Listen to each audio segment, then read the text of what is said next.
El sol del Caribe golpeó el agua. La pareja de luna de miel flotaba lado a lado, sus máscaras empañadas, mientras escaneaban el coral de abajo. Señaló un banco de peces amarillo brillante mientras nadaban. Él asintió, le dio un pulgar hacia arriba y le hizo señas para que lo siguiera. El agua resplandecía mientras señalaba un grupo de coral frente a ellos. Ella nadó hacia él. La cámara que colgaba de su muñeca capturaba los colores y las formas del arrecife. Luego él se detuvo. Luego su cuerpo se endureció. Sus piernas pateaban erráticamente para mantenerlo en pie. Sus manos volaron a su cabeza, arañando algo invisible. Sus ojos se abrieron de par en pánico. Ella nadó más cerca, pero al alcanzarlo, se le cortó la respiración. Ella se quedó congelada. Eran 3 de ellos, pequeñas esferas metálicas. 2 se engancharon a sus sienes. Uno se asentó justo sobre su pecho, justo debajo de la clavícula. Pulsaban con debilidad, reflejando la luz solar de forma antinatural. Se agitó con más fuerza, burbujas salían de su snorkel, mientras su respiración se volvía irregular. Las esferas pulsaban más rápido, intensificando su brillo con cada espasmo. Sus movimientos se volvieron lentos y antinaturales, con convulsiones bruscas e irregulares. «¡Vamos, patea!», ella gritó con la voz ahogada por el snorkel. Agarró su brazo y se dirigió hacia la superficie. Se retorció con músculos rígidos, pero logró seguirla. La cámara captó destellos de las esferas mientras ella lo arrastraba. Sus superficies brillaban, casi ondulaban, como si estuvieran vivas. Al llegar al barco, su cuerpo ya estaba flácido. La tripulación se apresuró a subirlo a bordo, sus rostros pálidos al ver las esferas adheridas a él. Se arrastró hasta la cubierta, jadeando mientras se quitaba la máscara y el snorkel. Las esferas dejaron de pulsar. Ahora yacían inmóviles, frías e inflexibles, pero no soltaron. «¡Ayúdalo!», ella gritó. Sus manos temblaban mientras trasteaba con su cámara. Sus ojos saltaban entre su esposo y los extraños objetos metálicos. «¡Haz algo!», se agitó, tosiendo débilmente. «Estoy bien», murmuró. Su voz era débil. Pero el temblor de su mano al alcanzarla contradecía sus palabras. Ella no le creía. El sol seguía brillando, el agua abajo calmada y brillante, como si nada hubiera sucedido. Regresaron a casa 3 días después. La familiaridad suburbana se sentía extraña ahora, con el zumbido del aire acondicionado y el estruendo de desempaquetar llenando el silencio. Regresó a trabajar, creyendo que la rutina le haría sentir normal otra vez. Ella no estaba tan segura. Al principio todo parecía ir bien. Se movía más lento de lo usual, culpando al jet lag. Para la cena bromeó sobre su próximo viaje, su voz ligera a pesar de las sombras bajo sus ojos. Pero ella notó los pequeños detalles, cómo se estremecía al apoyarse en la encimera y se frotaba las sienes cuando creía que no lo veía. «Probablemente sea solo tensión residual», dijo una noche, restándole importancia. «Esa inmersión me sacudió más de lo que pensaba». Ella forzó una sonrisa, pero no dijo nada. Las esferas estáticas eran un recordatorio constante y silencioso de que algo andaba mal. Los días se convirtieron en semanas. Se quejó de dolores de cabeza intermitentes, un palpitar sordo detrás de los ojos. Empezó a omitir comidas, perdiendo el apetito. Un día, lo halló de pie en el baño, contemplando su reflejo. «¿Qué está mal?», preguntó ella, con voz tensa de preocupación. «Nada», dijo él, girándose velozmente. Pero en el espejo vio su pecho, donde los bordes de la esfera parecían haberse hundido más en su piel. La carne alrededor estaba hinchada, tenida de un gris débil e insalubre. «Por favor», susurró, «vamos a revisar esto». Sacudió la cabeza, con la mandíbula apretada. «Estoy bien», respondió de manera brusca. «Solo déjalo». La dureza en su tono la silenció. Nunca le había hablado así antes. Esa noche, despertó por los gemidos de él mientras soñaba. Su cuerpo se retorcía en las sábanas, con el rostro sudoroso. Estiró el brazo para despertarlo, rozando su pecho con la mano. La esfera estaba cálida. Demasiado cálida. Se incorporó de golpe, jadeando con los ojos desorbitados. «Estoy bien», jadeó, apartando su mano. «Solo una pesadilla». Pero su voz vaciló, revelando el miedo que intentaba ocultar. En la cocina, se sirvió un vaso de agua, sus manos temblaban. La cámara aún permanecía en la encimera, intacta desde su regreso. Revisó las imágenes de nuevo al recogerlo. La esfera pulsaba en el video. brilho rítmico hipnótico y inquietante. Miró fijamente la pantalla, su mente llena de preguntas sin respuesta. Arriba, su respiración se tornó irregular de nuevo, un sonido ajeno a la tranquilidad de su hogar.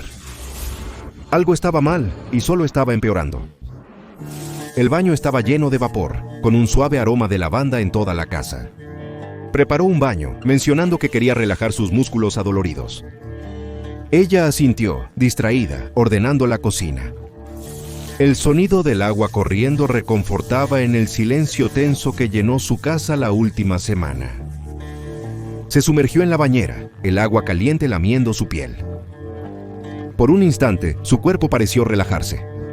Suspiró, apoyándose en la porcelana. Sus manos reposaban en los bordes de la bañera, con los dedos relajados y los ojos cerrándose lentamente. El dolor golpeó. Comenzó en su pecho, un calor insoportable y abrasador radiando hacia afuera. Jadeó, agarrando la esfera incrustada sobre su esternón. El metal ardía bajo sus dedos, sus bordes latían suavemente. Echó la cabeza hacia atrás, con los ojos muy abiertos mientras la agonía le llegaba a las sienes. Exclamó, su voz quedó ahogada y rota. Sus manos arañaban las esferas, pero no se movían. En cambio, pulsaban más rápido, su brillo intensificándose. La primera estalló. Su grito, crudo y primal, resonó en las paredes embaldosadas. La esfera en su pecho estalló con un sonido húmedo y nauseabundo, provocando ondas en el agua. No había herida visible ni sangre, pero el dolor era el peor que jamás había sentido. Su visión se nubló, los bordes oscureciéndose, mientras la segunda esfera explotaba, sus fragmentos desvaneciéndose. Abajo, se paralizó cuando su grito rompió el silencio. ¿Estás bien?, gritó, ya corriendo hacia las escaleras. El pánico subió en su pecho, mientras subía los escalones de dos en dos. La puerta del baño estaba entreabierta. El vapor se derramaba por el pasillo. Dudó, su mano flotando sobre el tirador. Cariño susurró. Su voz temblaba empujando la puerta. Se detuvo en seco. Estaba desplomado en la bañera, su cabeza inclinada hacia atrás en un ángulo antinatural. El agua estaba oscura y turbia, girando con un brillo aceitoso que se adhería a la porcelana. Su rostro estaba congelado en una expresión de puro terror, sus ojos abiertos y sin ver. Las esferas se habían ido. En su lugar, tenues indentaciones marcaban su piel, como si algo hubiera cavado profundo y no hubiera dejado nada detrás. Susurró con voz casi inaudible. Tambaleó hacia adelante, aferrándose a los bordes de la tina. «Despierta, por favor, despierta». Ella lo sacudió. Sus dedos se hundían en sus hombros, su cuerpo estaba flojo, sin respuesta. El agua chapoteaba a su alrededor. El residuo aceitoso se adhería a su piel. Una leve ondulación se extendía por la superficie con un propósito. No podía comprender. Su respiración se entrecortó. La onda se movió de nuevo, esta vez contra la corriente. Como si estuviera viva, tropezó hacia atrás. Su corazón latía con fuerza mientras se apresuraba escaleras abajo hacia la cámara. Aún sentada en la encimera. Lo agarró, luchando con el lente, desesperada por capturar lo que sabía que nadie creería. Pero cuando llegó al baño, el agua aún estaba pero sin ondulaciones, dejando solo el leve zumbido de la casa y el peso del silencio, presionándola. Dejó caer la cámara, sus piernas se dieron debajo de ella cuando la realidad se instaló. Entonces él se había ido. El agua en la bañera brillaba débilmente, los residuos aceitosos giraban una última vez antes de asentarse. Las luces fluorescentes en la morgue zumbaban débilmente, proyectando un brillo estéril sobre la mesa de acero frío donde yacía su cuerpo. Una sábana lo cubría, escondiendo la expresión de terror que se había quedado grabada en su cara desde que lo halló. Los examinadores médicos estaban sobre él, sus manos enguantadas flotando, indecisas. Habían visto todo tipo de muertes, espantosas, trágicas, inexplicables, pero esta era diferente. No había lesiones visibles, ni marcas, ni explicación. Solo la inquietante quietud de un cuerpo que parecía no haber sido tocado por la violencia, pero que indudablemente se sentía mal. Se les unió otro examinador con una tabla de anotaciones. ¿Cómo lo estamos llamando?, preguntaron. Su tono era de inquietud. El primero movió la cabeza. No sé, hay... nada. No hay trauma ni hemorragia interna, como si solo... Se detuvieron para buscar las palabras adecuadas. Se detuvo. Se sentó en la sala de espera, apretando la correa de su bolsa con tanta fuerza que sus nudillos se blanquearon. Sus ojos estaban hundidos y enrojecidos por el llanto constante. La cámara estaba en su regazo, con una tarjeta de memoria que contenía metraje que había visto incontables veces. Siempre que lo veía, las mismas preguntas se grababan en su mente. ¿Qué eran esas esferas? ¿Por qué lo habían elegido a él? ¿Y qué le habían hecho a él? Cuando el médico forense salió, ella se levantó de un salto, con una mezcla de esperanza y temor en su rostro. ¿Encontraste algo?, preguntó con voz quebrada. El examinador vaciló y luego negó solemnemente con la cabeza. Tienes que seguir buscando. Fueron esas cosas, dijo ella, elevando su voz. Ella alzó la cámara, sujetándola como un salvavidas. Las esferas. Las tengo en video, tienes que verlo. En una pequeña y poco iluminada oficina se reproducía la filmación en un monitor. Se sentó junto a un detective, con el médico forense rígido detrás de ellos. La habitación era angosta, con el zumbido de la PC y clics del mouse mientras se rebobinaba el video. En la pantalla, el mundo submarino cobraba vida. Los arrecifes de coral brillaban, los peces se movían, y luego apareció él, luchando en el agua. Avanzó rápido hasta el momento que apenas podía soportar ver. Ahí, dijo ella con la voz tensa. Justo ahí. La pantalla se congeló en su cuerpo contorsionado. Las esferas metálicas se adherían a él, pulsando suavemente bajo la luz solar filtrada. El detective se acercó, entrecerrando los ojos. Los ojos del forense se dilataron. ¿Qué diablos son esos?, el detective murmuró. Su tono pasó de escéptico a alarmado. Ella presionó reproducir y las esferas se movieron, con sutiles ondulaciones en sus superficies como si tuvieran vida. Cuando terminó el video, nadie habló. Estaban sobre él cuando regresamos al barco, dijo ella al fin con voz temblorosa. Nunca se quitaron y luego simplemente desaparecieron. El detective se reclinó con una expresión indescifrable. Más silencio llenó la habitación. Pasaron los días. El material fue analizado, cuestionado y desestimado por las autoridades. Lo denominaron un accidente inusual, una toxina marina no identificada. Las esferas, dijeron, probablemente eran una ilusión óptica por la refracción de la luz bajo el agua. Discutió, suplicó, mostrando repetidamente las imágenes, sin éxito. No querían escuchar. «No me crees», susurró durante su última reunión con el detective. Su voz era plana, su esperanza se había ido. Las imágenes llegaron a la fundación en secreto, transmitidas mediante susurros y canales extraoficiales. En algún lugar, alguien lo había señalado como inexplicable y demasiado riesgoso para ignorar. En una sala estéril sin ventanas de una instalación de seguridad, se reproducían las imágenes de nuevo. La pantalla iluminaba los rostros de dos agentes sentados juntos. Sus expresiones permanecieron neutrales y profesionales, mientras las esferas pulsaban en la pantalla, aferrándose al marido como parásitos. «Páusalo», dijo un agente con voz tranquila pero firme. El video se congeló, mostrando las esferas pulsando. El agente se acercó, sus ojos agudos escudriñando la superficie ondulante. «No orgánico», murmuraron, pero tampoco mecánico. «Algo intermedio». El otro agente asintió. «Envía un equipo de recuperación». El golpe llegó tarde en la noche, agudo y deliberado. Abrió la puerta con vacilación, aferrándose a su bata. Dos hombres con trajes oscuros y rostros inexpresivos estaban en su porche. «Señora», comenzó uno de ellos, su tono cortante pero educado. «Necesitamos hablar con usted acerca de su esposo». Su corazón se hundió. «La policía me dijo que no pueden hacer nada más». «No somos la policía», dijo el segundo hombre. «Nos especializamos en casos únicos». Dudó, sus instintos le decían que cerrara la puerta de golpe, pero la curiosidad, o quizás la desesperación, la mantuvo enraizada. «¿Qué quieres?» «Solo una aclaración», dijo el primer hombre. Su mirada se desvió más allá de ella, posándose en la cámara que estaba sobre la mesa de café detrás de ella. «¿Podemos entrar?» Hicieron preguntas precisas y directas. ¿Cuánto tiempo estuvo expuesto su esposo? ¿Qué fue exactamente lo que vio? ¿Notó algo inusual sobre las esferas?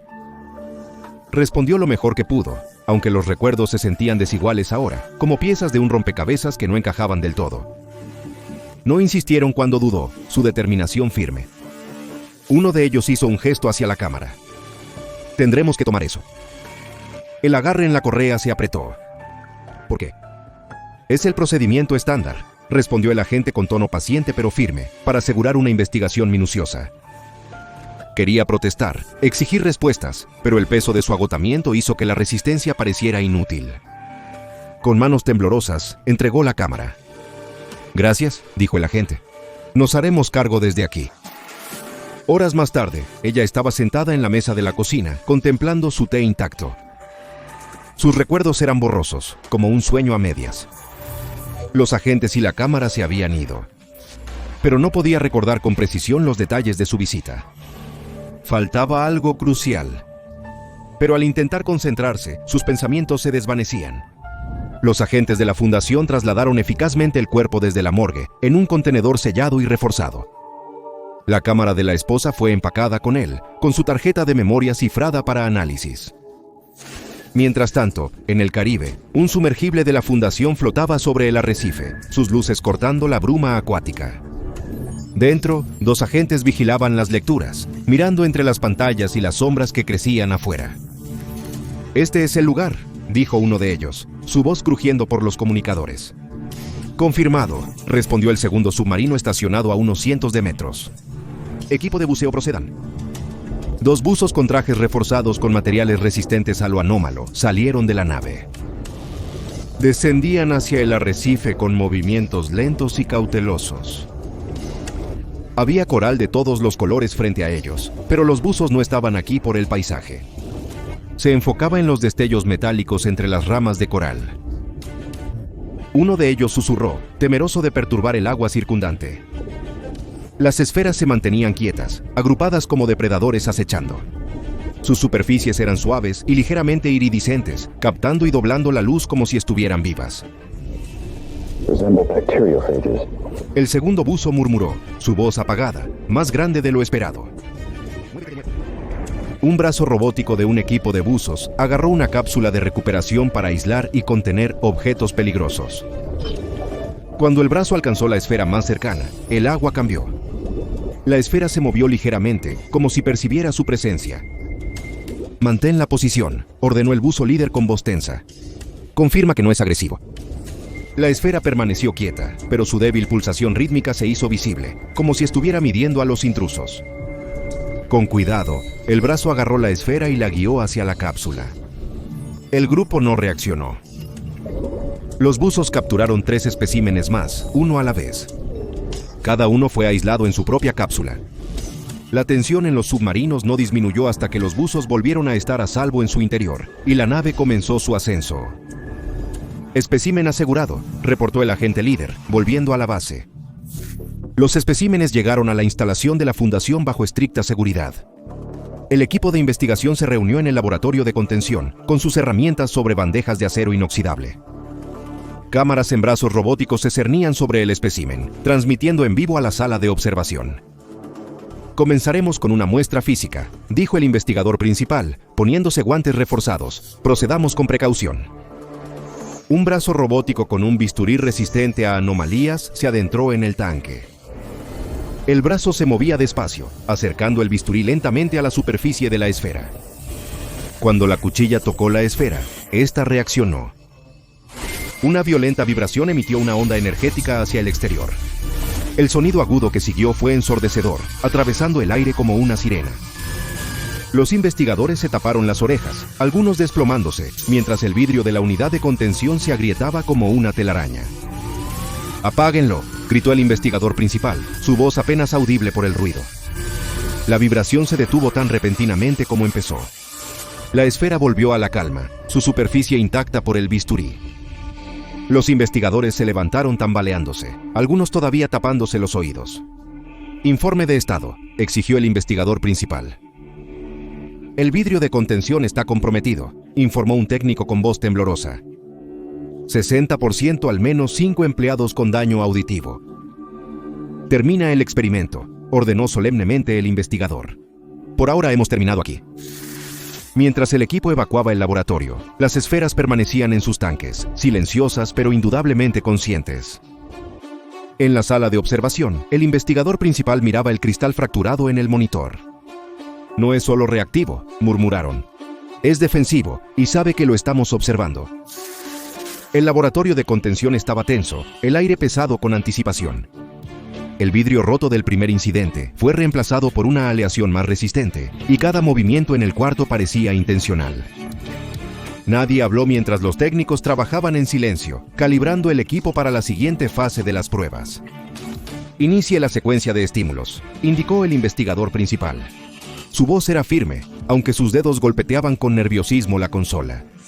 En la sala de observación, los monitores parpadeaban mientras luces brillantes destellaban en los tanques de contención, iluminando las esferas en rojo, azul y blanco. Las esferas no reaccionaron. Continuó con una serie de tonos ascendentes, cada uno destinado a provocar una reacción. Aún así, las esferas flotaban, inertes e inmóviles. «Están sin respuesta», murmuró un técnico, garabateando notas rápidamente. Su tono denotaba la frustración de quien había estado demasiado tiempo ahí. Igual que antes. El investigador principal observó al técnico con una expresión inescrutable. Ajustaron los controles, señalando el brazo robótico. La máquina se movió lentamente, extendiendo un vial sellado en el tanque. Dentro, un pececito se movía frenéticamente, confinado por el cristal.